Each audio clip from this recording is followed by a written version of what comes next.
wenn ihr so etwas hört da aussen, irgendwann vielleicht in Zukunft oder auch jetzt schon in der Gegenwart, wenn es darum geht, dass Leute euch sagen, ja weisst, das Musikgame generell ist schnelllebig, oder dass so Sätze irgendwie ja, die Konsumenten haben eine kurze Konzentrationsspanne, Short Attention Span, so wie sie es im Englischen sagen, und wegen dem geht alles zack, zack, zack, weisst, Songs werden mega schnell vergessen und in dieser Woche findet es dich noch toll und in der nächsten Woche vergessen es dich schon. Was ich nicht so ganz verstehe und euch jetzt einfach mal so in den Raum werfen als Fragestellung, ist, wenn man sich dann wiederum aber Verträge anschaut oder so Geschäfte im Hintergrund, grössere Firmen oder auch kleinere Firmen, die mit Songrecht und mit der Verwertung von diesen Masters oder vielleicht auf der Verlagsseite, aber bleiben wir mal beim Master, mit der Verwertung von diesen Songs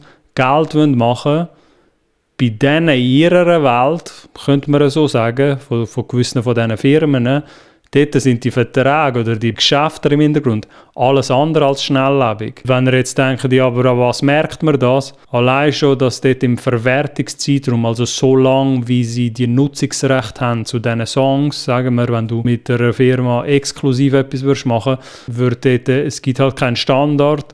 Aber ich sage mal, auch heutzutage ist es noch gängig, zum Zeitpunkt, wo jetzt das Video da hochgeladen worden ist, dass gewisse Zeiträume da 8 bis 10 Jahre sind.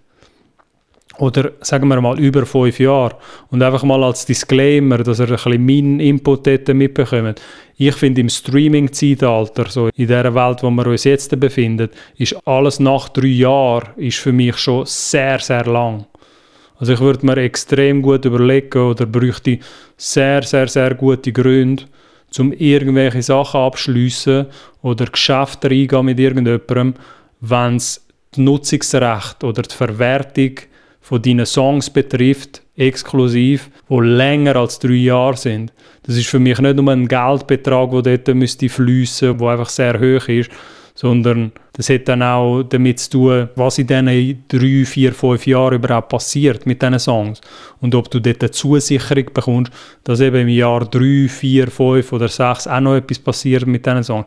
Es geht da jetzt aber in diesem Video nicht um Vertragswesen, weil wir auch schon ein paar andere Episoden da gemacht haben dazu, für die es interessiert. Aber mir geht es einfach ein bisschen um die Frage oder den Widerspruch vermeintlich, wo man dort drinnen könnte finden. Du hast halt schnelllebige Impulse oder Leute, die sagen, ja, weißt du, schnell kann es wieder vorbei sein mit dir oder mit deinen Songs. Weißt du, heute bist du hart, morgen bist du nicht mehr hart. So. Aber es repräsentiert sich irgendwie nicht in diesen Verträgen oder in diesen Konditionen, wo ihr seht, wo sich ein ganzes Business aufgebaut hat mit Nutzungsrecht, mit exklusiven Nutzungsrecht, wo es dort vielleicht teilweise um ein Game geht, das 10, 20, 30, 40, 50 Jahre ist. Aber gehen wir mal zu einer Firma, sagen wir jetzt einfach beispielhalber, wenn es jetzt darum geht, die haben Interesse an eurem Katalog oder wenn eure Songs irgendwie die Nutzungsrechte zu euren Songs haben und gehen mal und sagen, ja, aber ich will nur, dass die Nutzungsrechte für 2 Jahre maximal bei euch verwertet werden. Sagen wir, wenn die Interesse haben, deine Songs zu vermarkten und zu vertreiben und zu verwerten. Gehen mit dieser gleichen Devise an, ja, eben, das Game ist schnelllebig, ich weiss gar nicht, was passiert in einem Jahr oder 2 Jahren. So. Darum würde ich, dass die Verwertungszeiträume nur 2 Jahre betreffen. So. Und nachher schaut euch mal ein bisschen die Reaktionen an. Weil eben Stand jetzt hörst du noch oft und auch das wieder gibt es keinen Beweis dafür, da müsste man sich eine Datenbank anschauen von allen Verträgen, die jemals gemacht worden sind oder auch alle Geschäftskonditionen. Wenn jetzt dort vielleicht dir einen Durchschnitt anschauen oder so einen Normalwert, würde ich behaupten, dass der Normalwert bei vielen von diesen Konditionen, wenn man sich spezifisch den Verwertungszeitraum anschaut, das ist nicht der Zeitraum, wie lange du als Artist in so einem Vertrag stecken würdest, sondern wie lange deine Songs in diesem Vertrag würden stecken. So. Wenn man sich den Zeitraum von diesen Song-Nutzungsrechten anschaut, würde ich jetzt behaupten, ist bei der Mehrheit von diesen Konditionen und Klauseln, die es auch heutzutage noch gibt, reden wir da eher von Zeiträumen von 5 Jahren und drüber oder 8 10 Jahre. Und mit 5 Jahren, das ist meine Art, so ein bisschen grosszügig zu sein mit dem, weil ich auch meinen eigenen Bias habe, müsst ihr euch vorstellen, meine eigene subjektive Denkweise, wenn es um die Musikindustrie geht. Und ich würde können behaupten, es gibt immer mehr Firmen, die euch auch Lösungen anbieten oder Konditionen anbieten mit 5 Jahren und weniger. Aber ob das in der Realität tatsächlich so ist oder nicht, oder ob das einfach meine Idealvorstellung ist, sei mal dahingestellt. Aber ich höre noch auch von Diskussionen, die ich irgendwie vor ein paar Wochen gefühlt hatte, dass immer noch Zeiträume von 8 bis 10 Jahren oder drüber als relativ normal angeschaut werden. Ist dann auch noch der Artist selber überlassen, ob sie auf so etwas natürlich eingehen wollen oder nicht. Aber 8 bis 10 Jahre, einfach zum nochmal zurückkommen und den Kreis schliessen, wenn es um so Schnelllebigkeit und alles angeht. 8 bis 10 Jahre ist für mich nicht schnelllebig. 8 bis 10 Jahre ist eher langfristig. Und mit dem Kontext jetzt würde ich schaffen, dass in einem Streaming-Game schon nach 2 Jahren das ganze Artist-Profil sich könnte verändern, vermeintlich, sind 8 bis 10 Jahre extrem lange Zeit. Wenn ihr hört, ja okay, etwas ist schnelllebig oder das Game ist schnell wieder vorbei, wieso ist es dann, dass das nicht gleich repräsentiert ist in diesem Businessmodell, wie sich die Musikindustrie aufgebaut hat über die letzten 10, 20, 30 Jahre?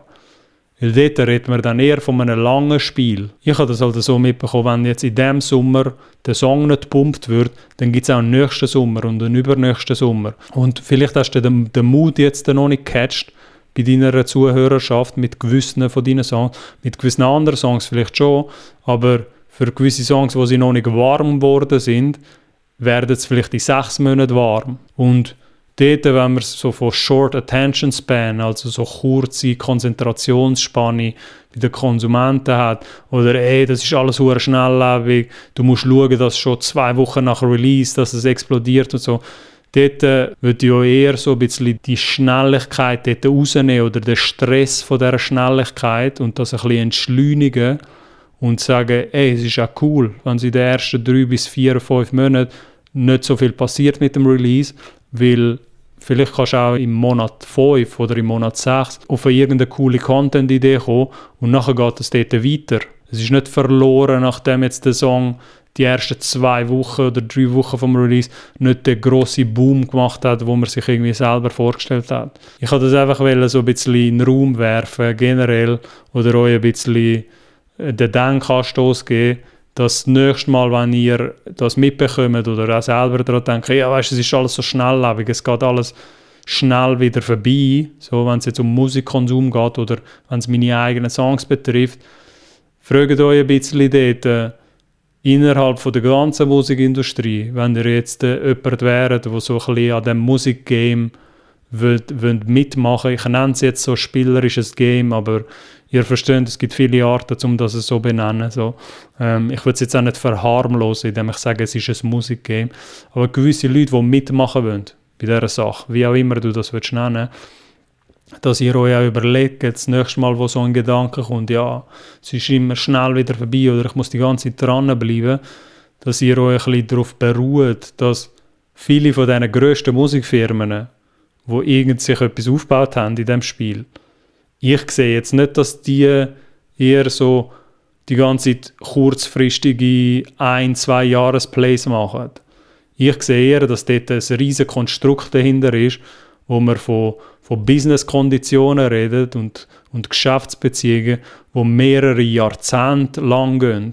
Und die Basis von diesen Sachen sind ganz oft die Nutzungsrechte von diesen Songs und das Urheberrecht von diesen Songs, sagen wir mal, wo ihr daraus erstellt, die Leute, die da zuschauen. Also das behaupte ich jetzt, aber das Fundament auch von diesen 2-stelligen Milliardenbeträgen, die dort weltweit in der Musikindustrie generiert werden, das Fundament von dem sind die Songrechte, sind die langfristigen Verwertungsrechte zu diesen Songkatalogen oder Musikkatalogen. Die 2-stelligen Milliardenbeträge, die da jährlich gemacht werden und auch langfristig gemacht werden, die werden gemacht auf dem Rücken von diesen Songs, die ihr produziert. Die Nutzungsrechte hinter diesen Songs, dort steckt der Grossteil vom ganzen Geld. So viel einfach mal zu dem. Ich Ich hoffe, das hat ein bisschen Sinn gemacht. Ich bin wahrscheinlich ein bisschen all over the place da gewesen. Aber danke vielmals auf jeden Fall, dass ihr zugelassen habt oder euch auch ein bisschen selber die Gedanken macht. Könnt auch sicher mal an der Stelle auf die Kanalseite abchecken, was es sonst noch für Playlists gibt, weil ich Themen so ein bisschen nach verschiedenen Kategorien unterteilt habe. Und dann könnt ihr euch auch ein bisschen einfacher zurechtfinden, sage ich mal, auf dem Kanal. Danke vielmals fürs Zuschauen und bis zum nächsten Mal. Tschüss zusammen.